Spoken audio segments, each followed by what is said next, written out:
नमस्कार, क्यों ना कहूँ सच चैनल में आपका स्वागत है। और इस समय हम आप पहुँचे हैं शाना उन्नति महिला सेवा संस्थान के ऑफिस में। और हमारे साथ आज जो है चर्चा के लिए मौजूद है उन्नति महिला सेवा संस्थान की संस्थापिका रीता सिंह आर्य। और आज हम बात करेंगे सीमा हैदर पे, जो कि बॉर्डर पार से आई है, और उसके विषय पे चर्चा करेंगे। और चर्चा के लिए हमारे साथ मौजूद हैं रीता जी। रीता जी, हमारे चैनल में आपका स्वागत है। नमस्कार। तो ये जो सरहद पार से सीमा हैदर आई है, तो गवर्नमेंट की क्या रणनीति है और क्या कुछ जो है नया चल रहा है? जो सुनने में आ रहा है कि उसको नौकरी देने की भी बात चल रही है, या कोई फिल्मी दुनिया में भी जो है लेने की बात चल रही है, तो पूरा मामला क्या है? क्या आप क्या प्रतिक्रिया आप?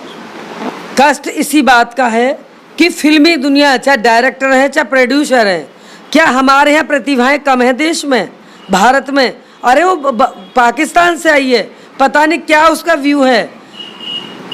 यहाँ प्रतिभाएं कलाकार ऐसे भी हैं मुंबई में, कोई उनको रोजी रोटी की भरण पोषण का भी काम तक नहीं मिल रहा है। उसके बावजूद सीमा हैदर कल परसों की आई हुई भगोड़ो, जो 4 बच्चों को लेके आई है, पति को छोड़ कर आई है। फिर तो महिलाओं की ऐसी ज़िंदगी हो जाएगी, ऐसी कोई फिल्मी दुनिया में काम मिलेगा? ऐसे हो कोई राजनेता बनाया जाएगा? अभिनेता राजनेताओं की क्या हमारे देश में कमी है? ऐसा बिल्कुल नहीं होने दिया जाएगा। अगर ऐसा हुआ तो ईंट से ईंट बजा देंगे हम लोग। एक उद्योगपति है गुजरात से, वो आए हैं 2-3 दिन पहले। इतना कष्ट हो रहा है, फिर तो हर महिला यही सोचने लगेगी कि जो क्या कहते हैं भागें और कोई भी देश पकड़ ले, अपना विरोधी देश, और उसको हमें काम मिल जाएगा, हमें अच्छी ज़िंदगी मिलेगी, फिल्मी दुनिया में भी काम मिलेगा, नौकरी मिलेगी 50,000 की, लाख 1-1 लाख की, और साथ में हमें जो क्या कहते हैं पार्लियामेंट में बिठाने की बात चल रही है। अरे ये पार्लियामेंट, ये देश हमारा भारत माता वीर वीरांगनाओं का देश है, उनकी धरोहर है, पता नहीं कितनी जाने गई हैं। ऐसा बिल्कुल नहीं होने देंगे। अगर जो भी डायरेक्टर है, प्रोड्यूसर है, आग लगा देंगे उनके यहाँ के। तो जैसे कि नौकरी देने की बात चल रही है और फिल्मी जगत में भी लेने की बात चल रही है सीमा हैदर को, तो इस तरह से तो फिर किसी को कुछ करने की आवश्यकता ही नहीं है। जो बेरोजगार हैं सभी बॉर्डर पार जाएं और शादी कर लाएं वहाँ से, तो रोजगार तो अपने आप ही स्वयं मिल जाएगा। तो अब जिस तरह की ये जो है रणनीति चल रही है, जिस तरह की मंशा है गवर्नमेंट की, तो क्या लग रहा है आपको देश हमारा किस तरफ जा रहा है? हम बिल्कुल नहीं समझ पा रहे क्या बात है। कोई पार्टी उनके पास आई थी, सीमा हैदर के पास, वो लोकसभा चुनाव का भी ऑफर दे के गई है। लोकसभा में अगर ऐसी महिलाएं भगोड़ों बैठने लगेंगी, भगोड़ों सगोड़ों जिनका कोई चरित्र नहीं, गाने नाचने वाली, फिर तो हम जैसे तो कहीं डूब मरे जाके।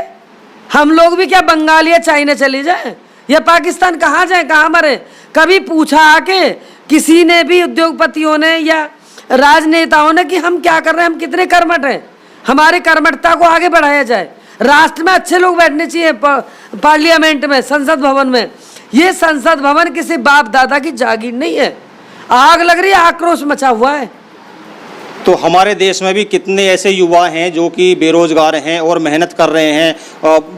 आप जानते भली भांति के पढ़ाई में जो है कितना खर्चा होता है, जो गरीब माँ बाप हैं किस तरह से बच्चों को पढ़ाते हैं, तो उनको नौकरी नहीं मिल रही है। और एक बॉर्डर पार से आई जो है, उसका अता पता कुछ नहीं है, उसको नौकरी दी जा रही है। तो फिर इससे जो है देश किस तरफ जा रहा है? हमारा क्या उनके मन में क्या आएगा? जो यहाँ के युवा हैं, जो बाहर के, जो एक महिला आई हुई है उसको नौकरी दी जा रही है, और बाकी जो हमारे यहाँ इतने बेरोजगार हैं उनके लिए कुछ गवर्नमेंट नहीं सोच रही, तो क्या इस पर प्रभाव पड़ने वाला है? या तो महिला कोई अच्छा कर्म करके आती, किसी अच्छे भाव से आती, पढ़ाई लिखाई किसी भाव से आती कि भाई सिलेक्शन होकर आया भारत में, तो हम भी खुश होते। ऐसे कैसे उसको हक देने दिया जाएगा? हमारे यहाँ पता नहीं कितने तो कलाकार भूखे मर रहे हैं, कितने आत्महत्या कर रही हैं कलाकारिका, जो महिलाएं हैं, कलाकार महिलाएं, कितने पुरुष हैं। ये भी देखा बॉलीवुड ने जाके मुंबई में कितने लोग भूखे पड़े, कितने लोग बेचारे अपने घर छोड़े पड़े 4-5 साल से, उनको तो काम मिलने को तैयार नहीं है। और ऑडिशन बनना है जी सीमा हैदर के। सीमा हैदर करेगी यहाँ उद्धार देश में? यहाँ की क्या जनता कम है जो उसकी जरूरत रह गई थी? उसकी क्यों नहीं बोल रहा है कोई भी? कितने भी दल हैं, क्यों नहीं बोल रहे हैं? चाहे शिवसेना है, चाहे बजरंग दल है, चाहे कोई भी सामाजिक संगठन है, उसके ऊपर क्यों नहीं बोल रहे हैं? फिर तो हर महिला यही सोचेगी कि हम भी भाग जाए, हम भी यही सब कर लें, हम उनकी मौज है। जो सैद्धांतिक महिला मर्यादित, उनको कहाँ जगह है? मैं ये पूछना चाहती हूँ फिल्मी दुनिया वालों से भी, उद्योगपतियों से भी, राजनेताओं से भी। क्या यही हमारे देश की मर्यादा है कि बाहरी महिला को इतना भाव दिया जा रहा है? और जो यहाँ महिलाएं रात दिन 22 साल तो हमें हो गए, यहाँ पे छत तक नहीं है हमारे पास। किसी ने नहीं पूछा, हमारे यहाँ चीटिंग हो गई थी हमारे साथ, किसी ने आज तक ये नहीं पूछा कि तुम पे छत है रीता जी भूखी हो, या तुमने 22 साल लड़ाई लड़ी है सामाजिक जनहित में, राष्ट्रहित में। रामदेव जी का जिस समय हुआ था 12 जून, वो सबसे आगे हम थे। 2 महीने पसलियां हमारी दुखी हैं। कहाँ है वो राजनेता, कहाँ है वो फिल्मी दुनिया वाले? क्या हमें विवेक नहीं है? क्या हमारे भारत में प्रतिभाएं नहीं है? ऐसा तो देश का नाश हो जाएगा। हमारा देश पतन की ओर जा रहा है अगर यही ढंग रहा। एक पार्लियामेंट में अगर ऐसी महिलाएं बैठने लगी भगोड़ो, फिर तो हम भी भाग जाए कहीं भी। हर बेटी यही सोचने लगेगी भारत की। ये कौन सा तरीका है? उद्योगपति को कोई भी महानुभाव थे गुजरात से, जहाँ से भी आए, उन्होंने 50-50 हज़ार का ऑफर दिया है। कभी ये भी सोचा जमीनी देखें, जमीनी धरातल पर आके देखें, फिल्मी दुनिया वाले भी, राजनेता भी और उद्योगपति भी, कि कितने लोग भूखे मर रहे हैं। क्या भिखारी बना के छोड़ना है?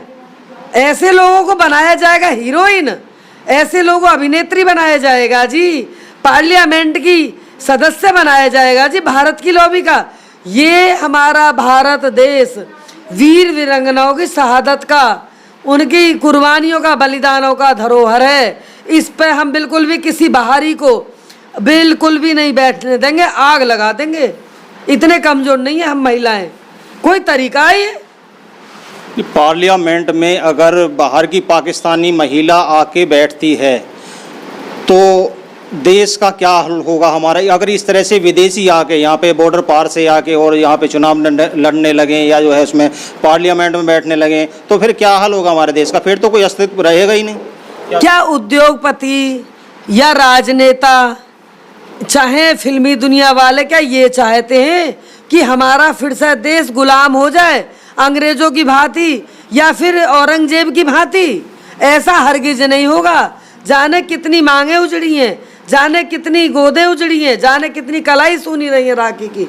बिल्कुल नहीं होने देंगे। 15 अगस्त आ रही है, आग लगा देंगे हम पूरी समाज सेवी संस्थाएं।